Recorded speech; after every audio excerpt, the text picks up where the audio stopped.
आप देखेंगे कि चारों तरफ से ये चुनावमय हो रखा है। ये झूलेलाल मंदिर के चारों तरफ आपको इस तरह के होर्डिंग दिख जाएंगे।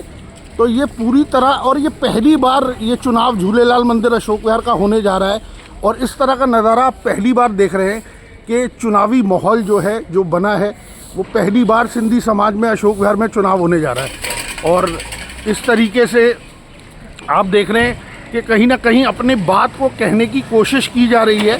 हर जगह होर्डिंग के ज़रिए ये अपील की जा रही है कि हमारी टीम जो है उसने अच्छा काम किया, आप हमारी टीम को वोट करें। और हमारे साथ अभी यूं तो पंडाल खाली पड़े हैं, लेकिन भरत वातवानी ये सिंधी समाज के एक प्रतिष्ठित नाम हैं, एक चेहरा है। आइए उनसे बात करते हैं। भरत जी, स्वागत है आपका।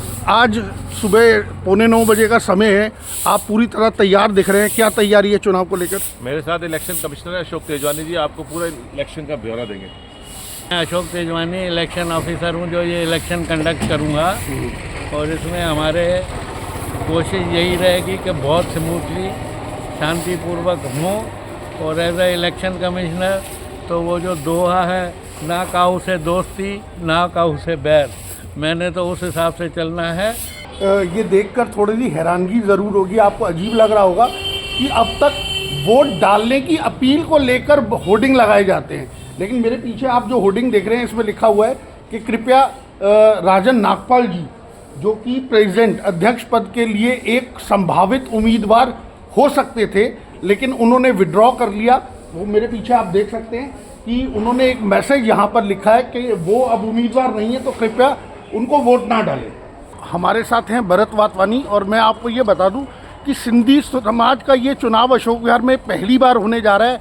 और जहां तक बात झूलेलाल मंदिर की करें तो बचपन से भरत वातवानी ने ये राजनीतिक चुनाव नहीं कहेंगे तो हमेशा सिलेक्शन होता था, इलेक्शन नहीं होता था। और भरत जी के फादर की एक अहम भूमिका रही इसको एस्टेब्लिश करने में, इस मंदिर को। आइए उनसे बात करते हैं। उनके जीजा जी मकरानी जी जो है, वो उनकी पूरी टीम इस समय चुनावी ताल ठोक रही है, उनसे बात करते हैं। भरत भाई, ये बताएं कि आपने बचपन से देखा है, सिंधी समाज को ऑब्जर्व किया है, तो क्या ये बदलाव क्यों आया कि ये ज़रूरत क्यों पड़ी कि चुनाव लड़ा जाए? 1976 से सिंधी पंचायत का यहाँ गठन हुआ।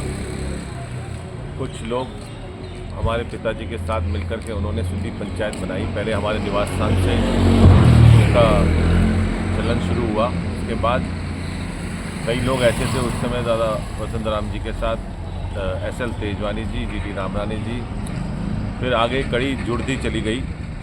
दादा दयाराम प्रेमवानी जी, राधा किशन वाधवा जी, मोहनदास भोजवानी जी के पिता साहब, मोतीराम रुगवानी जी, ठाकुर दास जी, और कई ऐसे सामाजिक व्यक्ति थे जिन्होंने सोचा कि सिंधी पंचायत का गठन किया जाए और जो सिंध से आए हुए यहाँ विस्थापित हुए हैं उनको एक संगठन ऐसा मिले कि वो मिलजुल करके कार्य करें और सिंधी समाज का उत्थान करें।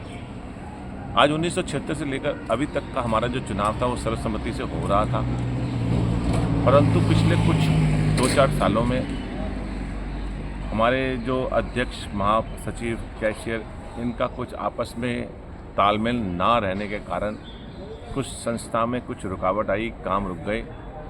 और इस वर्ष भी हमने देखा कि ये आरोप लग रहा था कि हमारे सब बुज़ुर्गों पे कि ये सर्वसम्मति से इलेक्शन टेबल पे करते हैं, तो इसीलिए सारे बुज़ुर्गों ने कहा कि इस बार हम इस इलेक्शन में पार्टिसिपेट नहीं करेंगे। अब दूसरी टीम के जो कैंडिडेट हैं, उम्मीदवार हैं, वो हैं नंद केशवानी जी।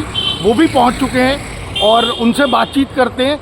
और जैसा कि मकरानी जी की टीम का नेतृत्व भरत वातवानी जी कर रहे थे, उनसे अभी हमने बातचीत की तो उन्होंने बताया कि ये चुनाव की नौबत आखिर क्यों पड़ी। तो यही बात जानने की कोशिश करते हैं नंद केशवानी जी से। नंद भाई, सबसे पहले स्वागत है आपका और आपको शुभकामनाएं। क्या चैलेंज रहने वाले हैं आज आपके सामने? चैलेंज ये है कि जीतने वाले हैं और 80-20%, 80% हमारे, 20% उनके। नंद भाई, ये ज़रूरत क्यों पड़ी? सर्वसहमति से हमेशा काम होता है, तो क्यों ज़रूरत पड़ी? देखो, जब हम ये सोचे कि मैं अपनी सरकार चलाऊंगा और सेवा भाव कोई भाव ही ना हो, क्योंकि की नौबत आ जाती है। वो ऑलरेडी 4 साल प्रधान रह चुके हैं और एल्डरमैन हैं, और वो एल्डरमैन से वापस प्रधान का चुनाव करने आए हैं। अरे यंग टीम को आगे लाना चाहिए, जो काम कर सकते हैं। आप तो आदेश करो कि ये काम करना है, वो काम करना है, और कैपेबल आदमी को आगे लाना चाहिए। जब उनसे सेवा मांगी तो बोले नहीं, मैं वापस आऊँगा, मैं ही रहूँगा। ठीक है, तो जनता फैसला करेगी कि सरकार चाहिए कि सेवादार चाहिए। इस चुनाव से एक बहुत बड़ा फ़ायदा हुआ है। वो फ़ायदा ये हुआ है कि जो डोर टू डोर कैंपेनिंग हुई है, जो हमारे सिंधी भाई आगे नहीं आते थे, मंदिर के बारे में उनको वो बंदे को भूल चुके थे, मेंबर थे, वो उठ गए हैं, जाग गए हैं। अभी आप देखना, अभी लगभग 400 मेंबर हैं हमारे इस मंदिर के, और मैं बड़ी बात नहीं करता हूँ, अगले साल तक ये मेंबर 1000 हो जाएंगे। जय झूलेलाल। मैं चंद्र कुमार बलवानी। पिछले 2022 से लेकर 2024 तक मैं पद पर रहा, लेकिन जो मैंने परेशानियां देखी, जो मुझे काम नहीं करने दिया गया, ये बहुत ही शर्मनीय बात थी। मैंने 1 साल मुझे काम करने दिया, 1 साल में मैंने बहुत काम किया। ये सब पूरे अशोकनगर निवासियों को पता है कि कम से कम 1 साल के अंदर 25 लाख रुपया बचा के दिया। जो भी खर्च हुआ, बैंक FD करवाई, और कुछ लोगों के कारण हमारी झूलेलाल मंदिर सिंधी पंचायत की छवि बहुत ही ख़राब हो रही थी, जिस कारण इस बार हमारे टीम का जो भी हम चुनाव लड़ते हैं तो आपस में बैठ के सलाह मशवरा होकर टीम बन जाती है, लेकिन इस बार वो नहीं हो पाई।